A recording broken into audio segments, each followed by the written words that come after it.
Hey guys, today I have a really, really exciting video for y'all, and it is going to be on the specific character you see on the screen right now.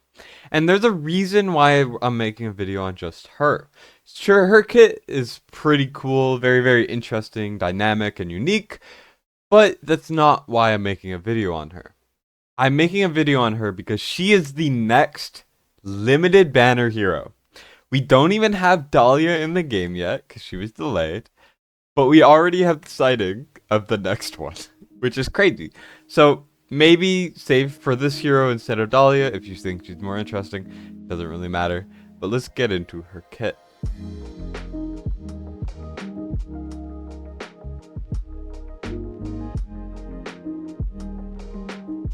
First of all, though, I have to thank Aressus, Rokonshi, Panter, and T for all of the leaks. As always, I gotta thank them every time because they really, really do deserve it. Also, all of this stuff is posted on my Discord, which will be linked in the description if you want to go check it out. And yeah, so let's get into it really, really quickly. So first of all, this girl is named Dragon Girl. She is related pretty closely to the dragon, which I always forget the name of because the dragon's name is very, very strange. If I can find it, it is Ymerit. Ymerit? Ymerit? Why Merit? Ymerit?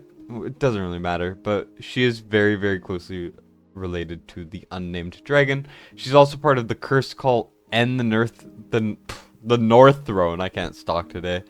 And she's very, very interesting. So her stats are pretty similar to a lot of other mages. She's a mage with doing magic damage with normal mage range. She has about 11,000 HP. Attack is about 4,000. Defense is around the 700s. And that's all pretty normal. But the attack interval's a little slow. So she is going to attack a lot slower than most units in the game. Just to keep that in mind, it's at about 3.5. The magic resistance is pretty standard with 2600 for a mage. It is going to be higher. Crit damage, block, and attack speed are all standard and exactly the same as most heroes in the game. Cost is 22, which is a little above average. For context, Fiona is about 20, and Comet is around like 18, Praetus around 25, so it's pretty high. And then we have retrieval cost, which is 50% of what the cost is. That's normal. Respawn, normal. The max rage is 1,000. You know, you get a certain amount per attacking because she attacks so slow that she gets about 10 rage per attack. Pretty normal stuff over there. She is a summoning hero, so she is just a preview. The best or second best, because I think Cyrus might be better because he's more versatile and he's also a lord, but she should be in the top 2 best summoning heroes, certainly the best summoning DPS hero in the game, and she has damage escalating. So to start off with her abilities, her talent is when she is deployed, she summons Labor. Labor is a summon, inherits 100% of the masters, aka the Dragon Girl's attributes, and assists the master, the Dragon Girl, in its attacking enemies in range. Each attack deals 100% AoE magic damage up to 8 enemies. That's very, very, very good. She essentially is like a second one of this hero. So the hero does her attacks, and then Labor, the summon, does attacks of their own with the same stats and attributes as the Dragon Girl. Upon the death of an allied summon, Labor gains 1 stack of Ancient Spirit, stacking up to 10 times. So Ancient Spirit is each stack, increases Labor's attack by 2% up to 20% at max stacks. Very, very, very cool ability. Labor seems kind of broken, and a lot of the other skills will buff Labor in the future. So we have the basic attack, which is a pretty standard basic attack, doing AoE magic damage up to 5 enemies. Pretty solid. And then let's kind of quickly read over this passive before I get to the ultimate. Calamity's Whisper is a passive, and when attacking, Labor has a 20% chance to generate Noxious Breath. When a Noxious Breath deals 20% magic damage per second to up to 8 enemies in range. Airborne units take half of the damage instead. So it's essentially like burning, poison, those types of damage over times effects, or DOT, dots. And it's pretty normal. So Noxious Breath is pretty interesting seeming, and it affects up to 8 enemies in range, which is pretty insane, to be honest. And when the ultimate is triggered, it generates Noxious Breath immediately. So instead of it being a 1 in 5 to generate it every time Labor attacks, which is somewhat often, you're going to immediately get it on the ultimate trigger, which brings us to the ultimate. The ultimate is manual being better than auto, just because when you can control it, you can time it better, kind of makes it a lot more flexible for a lot of strategies, so that is why manual is just definitively better. And anyways, when it's activated, Labor immediately deals 360% AoE magic damage to up to 10 enemies in range, then increases Labor's damage by 140% and the attack speed by 20. That's really good. That's really good, actually. 360% AoE magic damage is essentially like getting hit by like 3 basic attacks, and it affects 10 enemies, which is a lot. That is standard for AoE DPS. Increases Labor's damage, so the summons damage by 140% and attack speed by 20 is pretty strong. Now let's go over to the agitation passive right here, and that is when on the battlefield, it increases the attack of Labor by 15% and grants attack increase to other allied summons, which is really, really interesting, and you kind of have to read into it really deep to kind of understand what it means. It's a little hard to explain what I think is how it works, but let me just kind of explain it for you guys now. So the easy parts of this is when a certain condition is met, increases the attack by 15% of Labor and grants attack increase to other allied summons. So if you're using something like Kriya, Cade, Cyrus, the skeletons, I think do damage. I'm not 100% sure, but all of the summons are going to do more damage. And it looks like her kit kind of supports having other summoning allies on the field. Currently, they all suck, but maybe in the future when we have more summons, she's going to be a lot better because of it. But let's just go into the part which could be a bit confusing, which is when on the battlefield. It's a pretty harmless phrase that kind of is really deceptively confusing, because what this tells us, or what this reads as, and it could be a translation issue, it could be anything, it could not be accurate, but of course it says when on the battlefield, increases the attack of Labor. And to me, this says something pretty important, which is, in my mind, this means that Labor does not go away when Dragon Girl is not on the field. So what it makes me think is you could place Dragon Girl down, and when she's deployed, she summons Labor immediately. So what if you pull her and Labor stays indefinitely? Or at least until something happens to it, or maybe even a certain amount of time. It's possible that Dragon Girl is only placed, first of all, to do her own damage, which she does, even though most of her kit is for Labor. And then when she's down, she buffs Labor a lot, because as you can see, she can trigger her ultimate to buff Labor. She has all sorts of passives and talents to buff Labor.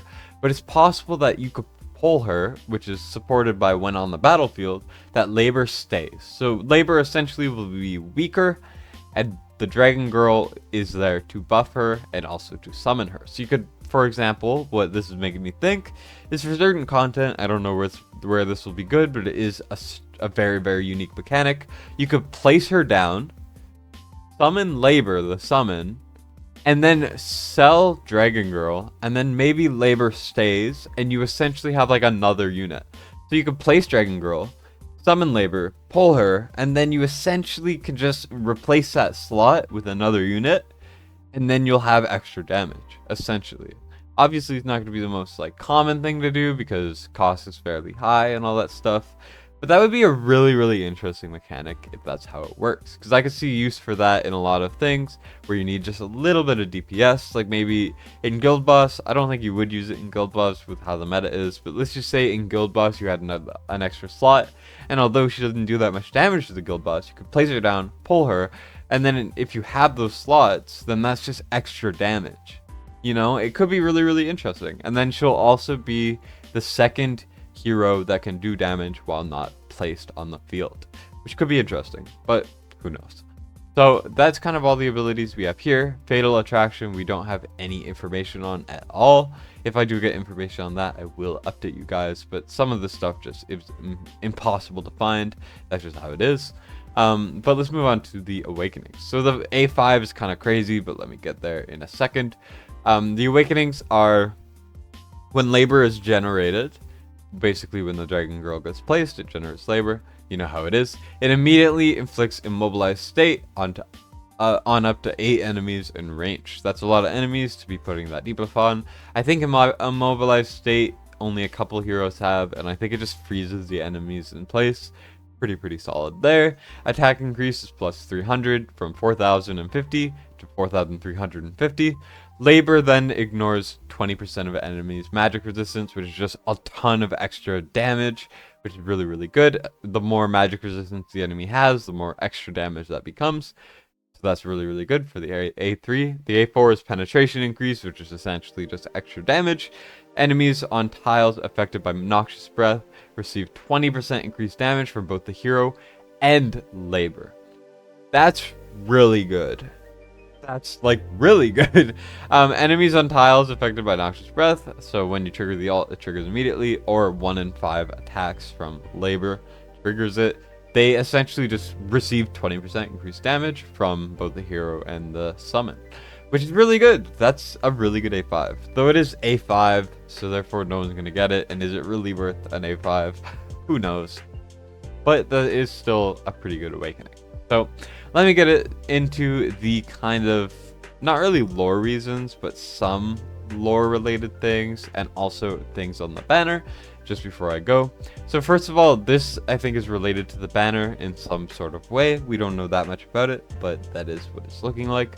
And we also have something which is the epic that is going to be on the limited banner. So every limited banner has essentially the main unit and then a secondary unit. The only time it's ever been a legendary and not an epic is on the Arrogance and Lust banner, but on most banners it's the limited hero that you get in 250 shards, and then it's also the epic, and the epic for this one will be Idril. So that's something to note there. We also have this. Panter kind of threw this in. I think this is her. I can't guarantee it, but I'm gonna pretend that it's her because I think that's what he said once, and that's what I'm going off of. I can't stay on that page or I'll get demonetized. But she has a large personality, but in the back half. Anyways, here's some art as well. As I said, she has some sort of correlation to Ymmerit, including a potential event with Ymmerit, her, aka Dragon Girl, and then also King Har's potentially, and then we're gonna get some story event maps to that kind of event. Here's kind of a glimpse of one, but that's kind of what we got coming pretty soon, and it's all very interesting. I'm really excited for this hero.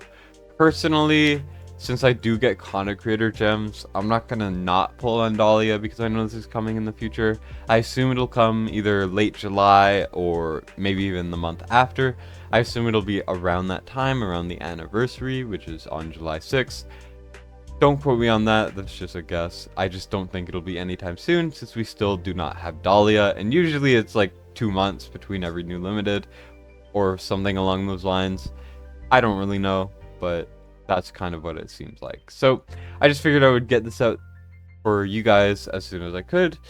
Obviously, I will have a video out on all of the heroes that we know of. I just figured I would have a bigger video on this one because it's a bit more special to talk about, because I mean it's a limited hero. This is a big deal, especially in this game, and especially since we have Dalia coming up in the future. It's something to keep in mind when you want to save for certain summons.